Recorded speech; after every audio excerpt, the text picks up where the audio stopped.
अगला एग्जाम्पल है हम लोगों का स्केल 1:100 है। रूम साइज़ वही है। आर्किटेक्चरल प्लानिंग का एग्जाम्पल दे रहे हैं हम। और साइट ऑफिस पे आप वैसे ही है।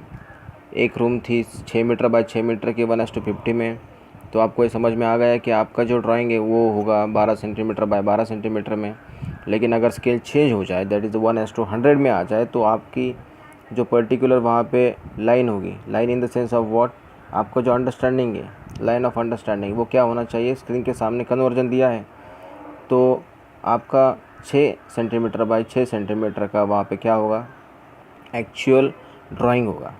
तो वो मेजरमेंट आपका कितना हो गया, 6 सेंटीमीटर बाय 6 सेंटीमीटर। स्केल कौन सा है, 1:100। वैसे बहुत सारे स्केल होते हैं, 1:50, 1:200, 1:250 एंड मोर। बहुत सारे स्केल आते हैं उसमें। तो ये उसमें स्केल हुआ है। अभी अगली बात आपके स्क्रीन पे सामने है, वो मतलब मेजरमेंट टेप्स। मेजरमेंट टेप का हैंडलिंग बहुत सारे जूनियर इंजीनियर को इनिशियल लेवल पे नहीं आती है, क्योंकि थ्योरेटिकल में हम लोगों को कॉलेज में ये बिल्कुल पढ़ाया नहीं जाता कि how to handle a tape, how to take a reading और how to take a measurement on site. इसलिए ये बेहद बेहद बेहद ज़रूरी है कि कोई भी मेजरमेंट टेप अगर आपके हाथ में आए तो सीधा मेजरमेंट ना लें। पहले उसमें जो भी कैलिब्रेशन है उसको समझिए, उसको सोचिए, उस पर थोड़ा सा डिस्कशन करिए, उस पर थोड़ा सा मनन चिंतन करिए और उसके बाद में वो मेजरमेंट लीजिए शांत चित्त से।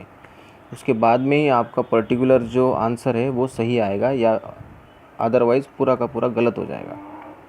क्योंकि इवन एक लाइन भी अगर छूट गई आपके पर्टिकुलर वो मेजरमेंट टेप से, तो आगे एक बिग ब्लंडर हो जाएगा।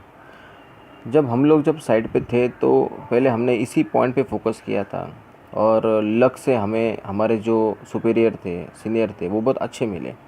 तो उन लोगों ने बताया था कि आप लोगों का जो अंडरस्टैंडिंग है मेजरमेंट के बारे में वो काफ़ी अच्छा है, और उस कॉन्फिडेंस के कारण आप लोग सीधा बिलिंग पे साइन मार देते हैं। और वो साइन मारते वक्त even 1.5 lakh square feet, what I am saying, 1.5 lakh square feet का पोडियम था पुणे में।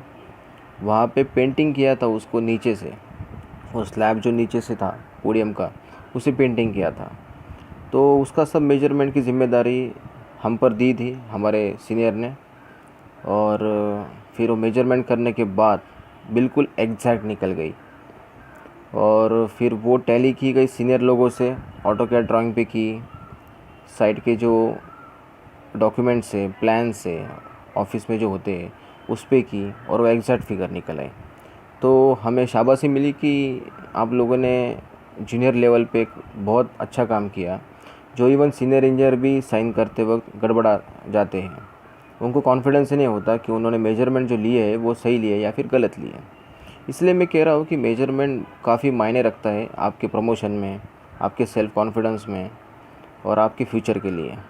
इसलिए मेजरमेंट को बिल्कुल कम ना नापिए।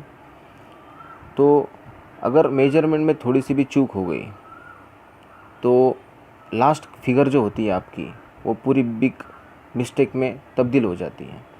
बिल्कुल गलत हो जाता है सब, रेट्स पूरे मिस हो जाते हैं, एरिया पूरा मिस हो जाता है, और आपका एक बैड इंप्रेशन हो जाता है उस कंपनी में, और या फिर जिस फॉर्म में आप काम कर रहे हैं उस एरिया में। इसलिए आप मेजरमेंट पे फोकस करिए। अभी आपके स्क्रीन के सामने है कि 3.28 फीट का एक्चुअल मीनिंग क्या होता है। हमने बहुत बार थ्योरेटिकल में पढ़ा है कि 1 मीटर इक्वल टू 3.28 फीट, लेकिन how to measure that 3.28 feet on a measurement tape, ये हम चैलेंज के साथ सीनियर इंजीनियर के साथ बैठते थे, तब डिस्कस करते थे कि सर ये काउंट करके दिखाइए ये मेजरमेंट टेप का, हमें कुछ गले नहीं पड़ता। तो हमारे सर ने भी हमें कहा था कि यार ये बात तो हमने भी नहीं सोची आज तक, आप लोगों ने सोच ली है। तो चलिए फिर उसके बारे में डिस्कस करेंगे। 3.28 फीट का मीनिंग क्या है। 3 फीट तो है पक्का, बराबर बराबर कि नहीं। हाँ, उसके बाद में 0.28 फीट की बात रही है। तो 0.28 फीट ये किस में आया है, 0.28 फीट भी फीट में ही है, ये बात तो है। लेकिन how to take this reading on a measurement tape, this is my challenge to you.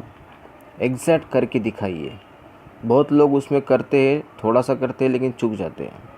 बहुत सारे कन्फ्यूजन है, बहुत सारे डिस्कशन है, समझ में नहीं आता क्या करें। एक थोड़ा सा हमारे और से एक्सप्लेनेशन है, तो वो स्क्रीन पे ध्यान दे के देखिए। तो उसमें अगर 0.28 फीट है तो डेफिनेटली हमको क्या करना पड़ेगा, उसका इंचेस में कन्वर्ट करना पड़ेगा। एक डिस्कशन के तौर पर चल रहा है ये, तो उसका सामने आपके सामने उसका आंसर है।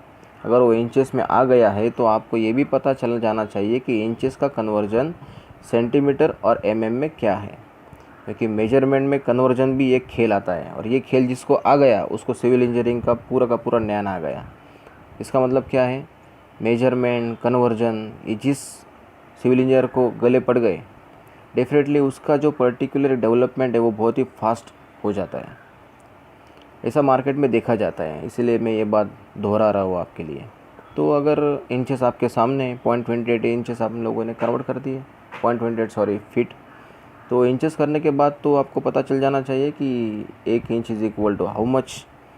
काफ़ी सारे लोग लिखते वक्त इंचेस INCH लिखते हैं या फिर इंचेस का सिंबल यूज़ करते हैं, इसलिए वो बात आपको थोड़ा सा समझना बेहद ज़रूरी है।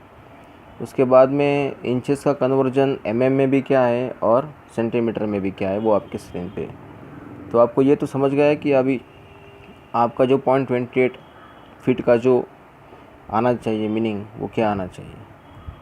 उसके बाद में हम लोग जो